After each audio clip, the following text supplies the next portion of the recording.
Some jewels simply adorn, others change the fate of empires. The emeralds of the British crown were never just stones. Green fire frozen in Earth's depths millions of years ago witnessed scandals that shook thrones. One was won in a lottery. Yes, you heard right. Another nearly fell into the hands of a mistress until one queen's audacity returned it to the crown. A third spent a century forgotten, too powerful and mysterious for anyone to dare wear. But few know the real truth about these stones. Friends, please subscribe and like. It helps our channel. And don't forget to write your city. We're still curious about our audience. Thank you. Unlike cold diamonds, emeralds are fragile. They can shatter from one wrong move. Perhaps that's why the ancients linked them to Venus, goddess of love and beauty. Beauty that can break. Passion, hiding danger. From daring Diana, who turned a century-old necklace into a rebel's crown, to mysterious Eugenie, who awakened a forgotten tiara from the century-long twilight of the vault. Each emerald tells a story of triumph, broken hearts, and quiet resistance to protocol. Tonight the world will pause, examining 10 moments when the British crown blazed with green flame. 10 stories concealing secrets that could change everything you knew about the monarchy. Ready to learn the truth? Then follow the gleam of emeralds into palace corridors where each stone is a key to the mystery. 1985, the Australian tour. The world didn't yet know that a legend would be born that night. When Princess Diana stepped onto the dance floor in a deep emerald green velvet gown, cameras froze, but it wasn't the dress that made the planet gasp. On her forehead, like the crown of an ancient goddess, sparkled an Art Deco necklace, a choker meant to be worn at the throat. Audacity, accident, or brilliant rebellion against protocol? The world got its answer in that image. Diana danced with Prince Charles, and the emeralds on her brow burned brighter than any tiara. This moment was etched in history as a symbol of royal rule-breaking. But behind this brilliance lay a story spanning a century. 1921, the House of Gerard creates a masterpiece for Queen Mary. The choker becomes part of the Grand Cambridge Emeralds, a collection Mary loved so much she wore it to the legendary Delhi Durbar of 1911 in India. For decades, the ornament slept in royal vaults. No one dared disturb its grandeur. Until 1981, a wedding gift. The young princess received not just jewelry, she received the power to rewrite its history. From charity concerts at the Barbican to lavish banquets at Claridge's, Diana transformed the choker into living art. She paired it with diamond tiaras, emerald drop earrings, each time creating an image that seemed entirely new. July 1997, Tate Gallery, Diana's 36th birthday, the last time emeralds touched her skin. 2 months later, the world would lose the princess, but the choker preserved her spirit, the spirit of eternal rebirth. But Diana wasn't the only one who knew how to awaken sleeping treasures. October 2018, St. George's Chapel prepared for a wedding that would overturn notions of royal tradition. Princess Eugenie walked to the altar without a veil. Instead, a mystery that had slept nearly a century in the darkest corners of royal vaults, the Greville tiara, a kokoshnik of emeralds and diamonds. And the world froze, seeing it for the first time in 100 years. What made this ornament vanish for an entire century? Why didn't even the Queen Mother dare wear it? Behind these questions hides a story that sends shivers down your spine. 1919. The House of Boucheron creates a masterpiece inspired by the Russian imperial court. Platinum and rose-cut diamonds form an elegant arc in the kokoshnik style, a traditional Russian headdress. But the heart of this composition, a colossal emerald cabochon, green flame so powerful it literally pulses with life. On either side, 6 more emeralds, whispering of Romanov grandeur. Too heavy, too strange, too powerful. Whispers traveled palace corridors. This tiara possesses its own aura, almost frightening. Perhaps it was waiting for a bride, unafraid to break rules. And that October morning, the vaults opened. only for Eugenie, only for one who would dare. When the emerald blazed beneath the chapel's vaults, this was more than jewelry at a wedding. This was resurrection. A lost treasure gained flesh. Royal myth became reality. In that instant, the emeralds told a story about the dynasty's past and its future, about power sleeping in the depths, awaiting its hour. But while Eugenie crowned herself with forgotten legend, in another corner of the royal world, a very different treasure glimmered. 2005, a lavish reception honoring Margaret Thatcher's 85th birthday. The hall full of diamonds and titles, but all eyes fixed on one woman, Princess Alexandra of Kent. Around her neck, an ornament almost no one had heard of. A multi-strand choker of pearls and emerald cabochons, shimmering like a secret she'd kept for decades. What was this jewel? Where did it come from? And why did the world see it only now? Unlike Queen Mary's grand emerald sets, this choker played by different rules. Not through scale, but through grace. Not through power, but through refinement. Rows of shimmering pearls embraced the throat, and amid this milky radiance, one drop of green fire, a central emerald cabochon glowing from within. The secret lay in masterful creation. The ornament was so intimate, so personal, it seemed. It was made not for palace halls, but for whispered secrets by candlelight. That night, when Alexandra wore the choker, something happened beyond simply appearing at a celebration. The emerald blazed against her gown, and in that glow read her entire life. Youth, when she dazzled in pearls and diamonds.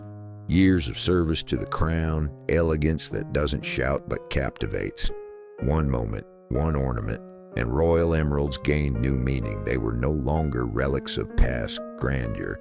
They became living symbols of eternal allure, able to speak in whispers where others shout. But the most ancient emerald stories don't begin in European halls. They're born where the sun rises over India. 1911, the Delhi Durbar. King George V and Queen Mary arrive in India for coronation as emperor and empress. Heat, splendor, and gifts capable of changing an empire's fate. In among the crowd, a deputation of Indian ladies led by the Maharani of Patiala. In their hands, treasures that take your breath away. A necklace of emeralds and diamonds, and a brooch, a carved emerald surrounded by sparkling diamonds. Few knew then that this ornament would live more than a century, passing through the hands of three queens. Queen Mary accepted the gift with reverence. At the ceremony in the Red Fort, she pinned the brooch to her outfit, completing the image with the Delhi Durbar tiara. In her notes, she called it precious in my eyes, and a treasure destined to become imperial heritage. Prophetic words. Decades later, the brooch gained new life. Queen Elizabeth II, a woman of quiet elegance and iron will, wore it in moments requiring not luxury but meaning.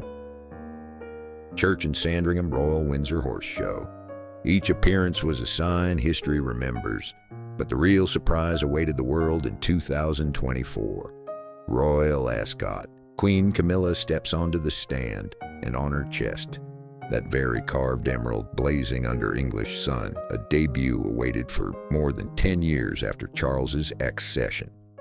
Behind this choice lay a profound message. Camilla, once controversial, now wears India's gift, a symbol of continuity, connecting generations, respecting an empire that no longer exists but whose memory lives. The carved brooch became more than jewelry. It transformed into a living thread connecting three eras, three queens, and two continents with green fire that doesn't fade. But the Delhi Durbar gifted the crown not only a brooch. 1957, official portrait of Queen Elizabeth II. The world pauses, examining an image that would enter the ages. On her head, the Vladimir Tiara with emerald drops. Around her neck, wrists, ears, the complete Delhi Durbar set. This wasn't just a portrait. This was a declaration of power, clothed in green flame. But behind this magnificence lay a story of betrayal, loss, and triumphant return. 1911. Queen Mary prepares for the greatest event, coronation in India.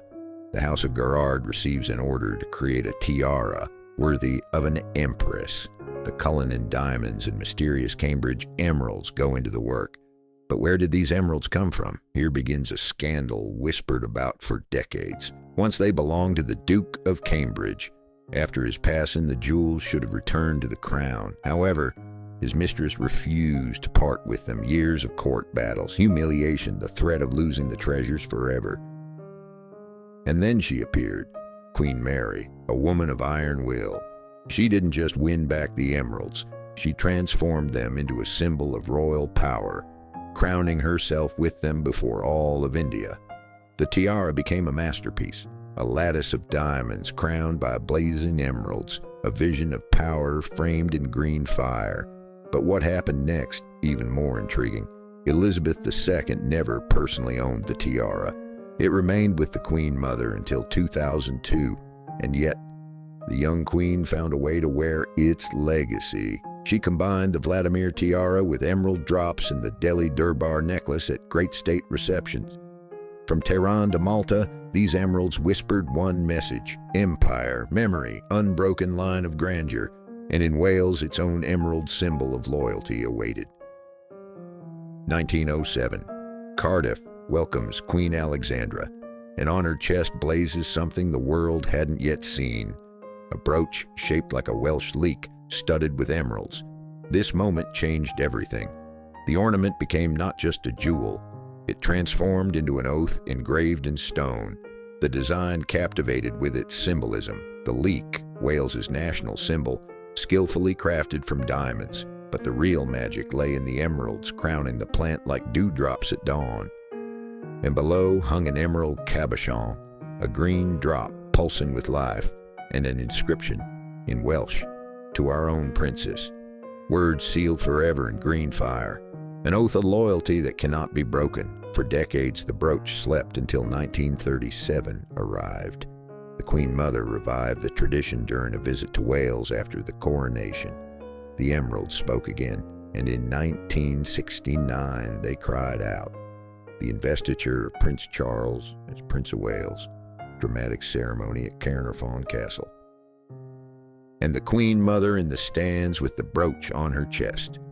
A silent reminder that Wales and the crown are bound forever. Each appearance was more than ceremony. Military visits, St. David's Day, state celebrations. The brooch marked every important Welsh moment of the century. But in 2006, something unexpected happened. After the Queen Mother's passing, the jewel could have vanished into vaults. Instead, Camilla, Duchess of Cornwall, wore it during a Cardiff visit, a moment that captured her journey from controversial figure to accepted heir. The emeralds transformed the brooch not into a relic of the past, but a living symbol, an emblem destined to be worn by every Princess of Wales. And now the world waits. When will Catherine, the current Princess of Wales, wear this emerald heritage? When will she write the next chapter in this shining saga? But not all emeralds are so generous with appearances. 1993, state banquet, hundreds of guests in diamonds and tiaras. But when Brigitte, Duchess of Gloucester, entered, the hall froze. Around her neck blazed something incredible, a necklace capable of eclipsing any crown, a masterpiece from Boucheron, massive square emeralds suspended on elegant diamond garlands and festoons, stones so large they seemed almost audacious. Green fire embraced the Duchess's throat, transforming her into a living embodiment of royal grandeur. But where did this treasure come from, and why did almost no one know of it? The story is shrouded in silence. It's believed the necklace once belonged to Queen Mary herself, a woman whose passion for emeralds was legendary. In 1953, it quietly passed into the Gloucester vaults. Princess Alice, Duchess of Gloucester, first brought it to light in the 1950s. State visit to Sweden, emeralds. Banquet for guests from Portugal, again them. Reception for the Shah of Iran and Queen Soraya. The necklace sparkled like a diplomatic message clothed in jewels. Each appearance bound the ornament more tightly to Britain's diplomatic stage. The necklace became a weapon of presence, quiet but irresistibly powerful. When Brigitte inherited her royal role after personal tragedy, the necklace became her crown. For decades, it glimmered at banquets and in portraits. She paired it with the emerald version of the Gloucester honeysuckle tiara, an ensemble that took your breath away. But then something strange happened. The necklace began to disappear. Year after year, it was seen less often. Recent years, almost never. The green fire went out. What happened? Why did such a magnificent treasure retreat into shadow? Too heavy for modern receptions? Too dramatic for a restrained era? Or does a secret hide behind this that's not spoken of aloud? Questions remain unanswered. And the necklace sleeps somewhere in the vaults, awaiting its moment of return. But there are emeralds that appear only in the most special moments. 2008, Edinburgh, St. Giles Cathedral prepares for the solemn service of the Order of the Thistle, one of the most ancient ceremonies of chivalry. Queen Elizabeth II enters in ceremonial robes, but eyes turn not to the mantle. On her ears, earrings seemingly transported from another century. The Greville emeralds. Why these earrings precisely? Why now precisely? Behind every choice of the queens lay meaning, and these emeralds whispered a story of quiet royal strength. 1923, Dame Margaret Greville commissioned something special from Boucheron. Pear-shaped emeralds suspended on chains of 5 diamonds, but the diamond cuts, here lay the magic. Round, square, hexagonal. So rare that in old photographs they almost disappear. Only in movement did the earrings reveal their hypnotic beauty.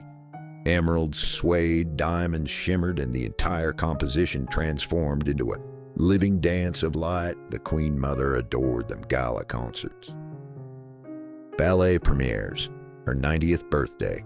Each appearance wove the earrings deeper into the fabric of royal memory.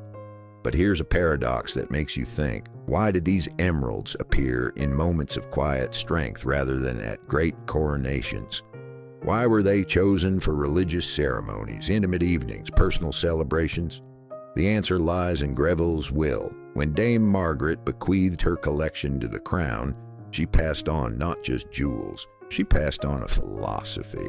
Emeralds for those moments when power doesn't shout but whispers, when grandeur needs no proof. The earrings became a symbol of royal dignity that needs no demonstration. They said, true power lies not in a stone's size, but in knowing when to wear it. And each time the emeralds swayed by the royal ear, they whispered one message. True power doesn't blind, it captivates. And some emeralds were born as diplomatic gifts, sealing alliances. 1989. Claridge's prepares for a state dinner honoring Sheikh Zayed of the United Arab Emirates. Diplomacy, protocol, alliances. And suddenly, Queen Elizabeth II appears in jewelry no one had ever seen. Earrings impossible to look away from. 3 rows of white diamonds tied in elegant knots, ending in drops of emeralds, the color of an enchanted forest. Tassel earrings, dancing, hypnotic. What are these? Where did they come from on this very night? The world of royal jewelry whispered, a personal gift from the Sheikh. A diplomatic treasure clothed in diamonds and emeralds, a complete set. Necklace, bracelet, ring, earrings. Each detail shone with a message about alliances sealed not with words but with jewels.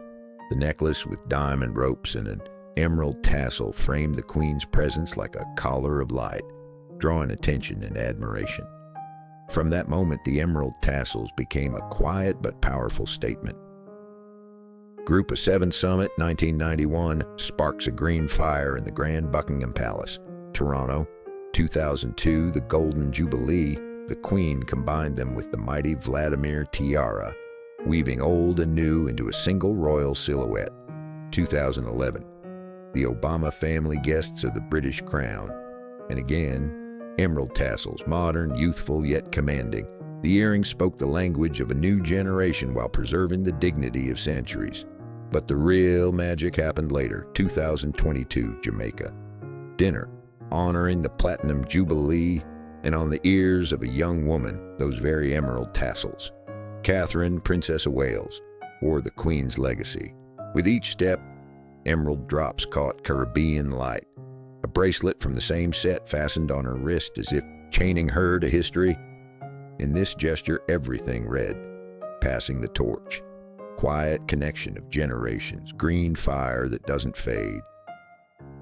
The tassels swayed, and in their dance heard a whisper, the monarchy lives. It moves, it shines onward. But the most dangerous story belongs to the final tiara. Few jewels have lived a life as perilous as the Vladimir Tiara. Revolutions, escape, an empire's passing, and resurrection in another queen's hands. This is a story of survival told by emeralds, 1888, Imperial Russia at the height of power.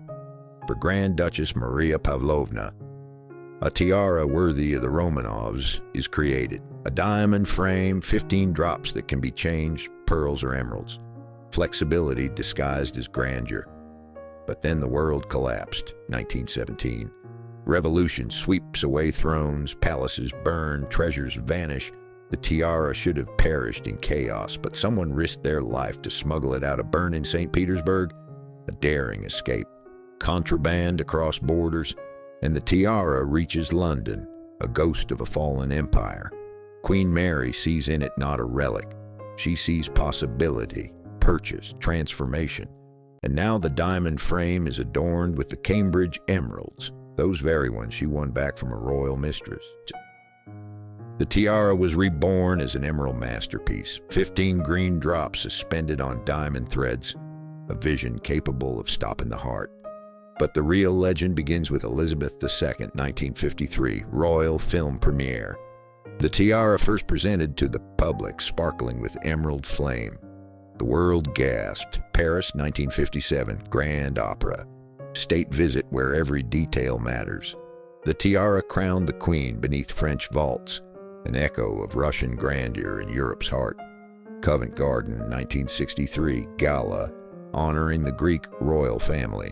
Emeralds again spoke of the Romanovs, a reminder of dynastic ties intertwined by blood and marriage. San Francisco, 1983, state dinner. American audiences froze before the British Queen in a Russian tiara, with emeralds won in battle with the past. Bangkok, 1996. Beside King Bhumibol, the emeralds burned beneath tropical stars. And then, 2019. The last tiara Queen Elizabeth II wore, a jewel that survived, an ornament that outlived empires, wars, revolutions. In its emeralds and the memory of centuries. From the Maharani's gift from India to the daring escape from revolutionary Russia, from Diana's rebellion to Elizabeth's quiet strength, these jewels survived empires, scandals, wars. Emeralds didn't just adorn queens, they told their stories, triumphs and tragedies, power and vulnerability, tradition and revolution. Today, green fire burns on a new generation. Catherine wears the tassel earrings. Camilla wears the carved brooch. Eugenie awakened the forgotten tiara. The jewels live, history continues, and the emeralds whisper, beauty is immortal.